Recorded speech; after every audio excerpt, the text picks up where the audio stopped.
आणि मुंबईजवळच्या कल्याणमध्ये एका चिमुकलीची हत्या करण्यात आल्याची घटना अगदी ताजी असताना पुण्यातल्या राजगुरुनगरमध्ये 2 चिमुकलींच्या हत्येच्या घटनेमुळे खळबळ माजली आहे।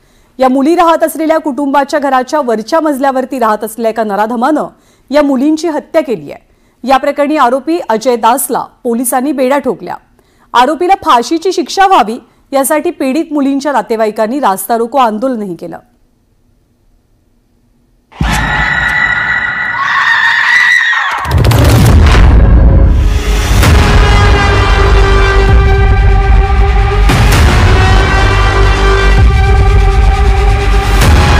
कल्याण पाठोपाठ राजगुरुनगरही हादरलं।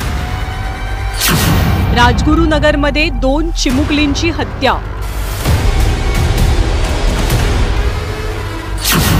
पोलिसांनी आरोपीला केलं जेरबंद। 2 सख्या चिमुकल्या बहिणींच्या हत्येनं पुण्यातलं राजगुरुनगर हादरून गेलंय। या चिमुकल्या राहत असलेल्या घराच्या वरच्या मजल्यावर राहत असलेल्या एका परप्रांतीय आचार्यानं या 2 चिमुकलींची हत्या केल्याचं समोर आलंय।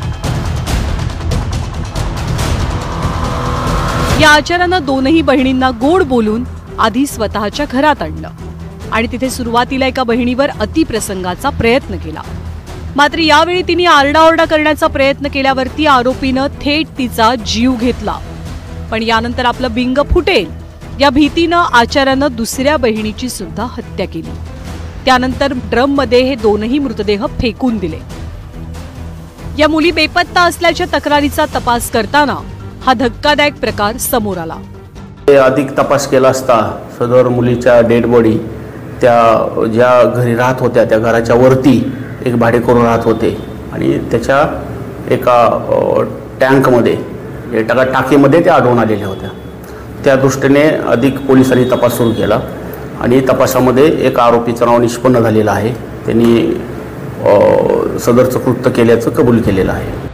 मुलींची हत्या करून परराज्यात पळून जात असताना पुणे ग्रामीण पोलिसांनी या आरोपीच्या मुसक्या आवळल्या।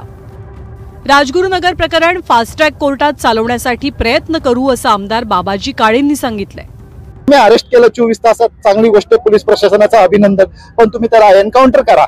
तुम्ही हैदराबाद पॅटर्न खेडमध्ये राबवा, महाराष्ट्र पोलिसाचं नाव जगामध्ये होईल, त्यामुळे त्याचं जागेवर एन्काउंटर करा। अशा पद्धतीच्या घटना यापुढे घडू नये म्हणून कुणाला तरी चपराक मिळाली पाहिजे आणि फास्ट ट्रॅकच्या माध्यमातून हा गुन्हा लवकर चालवला जाऊन आरोपीला या ठिकाणी फाशीची शिक्षा होण्यासाठी मी सर्व समाज बांधवांबरोबर या ठिकाणी नक्की आहे।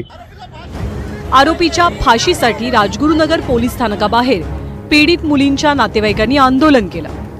चिमुकल्यांच्या हत्यांच्या घटनांमुळे राज्यात चिमुरड्यांच्या सुरक्षेचा प्रश्न पुन्हा एकदा ऐरणीवर आलाय। सचिन तोडकर, न्यूज 18 लोकमत, राजगुरुनगर।